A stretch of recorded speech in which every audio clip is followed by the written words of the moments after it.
Бисмиллахир-рахманир-рахим. Мейримдүү жана ырайымдуу Аллах Таалага чексиз мактоолор. Сүйүктүү пайгамбарыбызга салават жана саламдар. Урматтуу момун мусулман бир туугандар, баардыгыңыздарга Кудай Тааланын тынччылыгы, мейрими, ырайымы, берекеси болсун.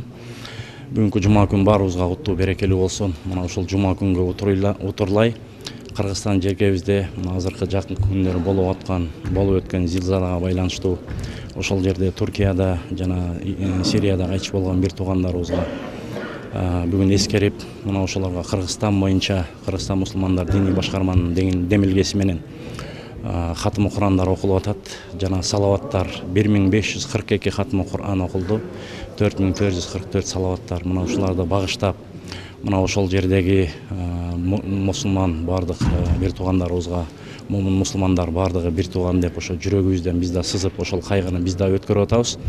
Себеби дегенде ошол жерде мына ушундай суук күндөрдө бир каргашалуу ушундай бир окуя болду. Бул Алладан келген чоң сыноо.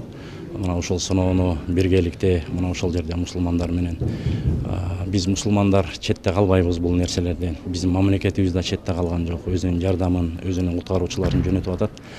Андан тышкары биз дагы жерлерде имамдар менен биргеликте, имам хатиптер менен, казыят жана муфтият менен биргеликте азыр ошол жерлерге жардамдарды жөнөтүп, жардам кутучалары жана ар кандай ошол жердеги баягы электрондуу счеттор бардыгы түзүлгөн.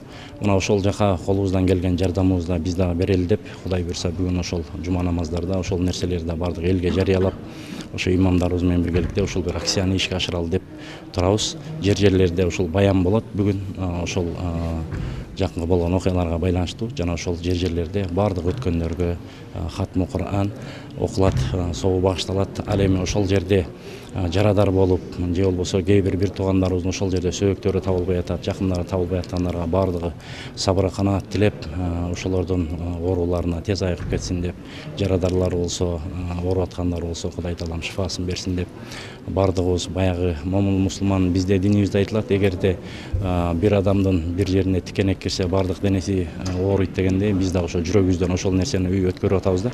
Ошондуктан ошол жерде мусулмандарыбызга Кудай Таалам сабыр канаат берсин. Бардыгыбызга Кудай Таалам жер жүзүндө мындай жаман оор каргашалуу окуялар болбосун.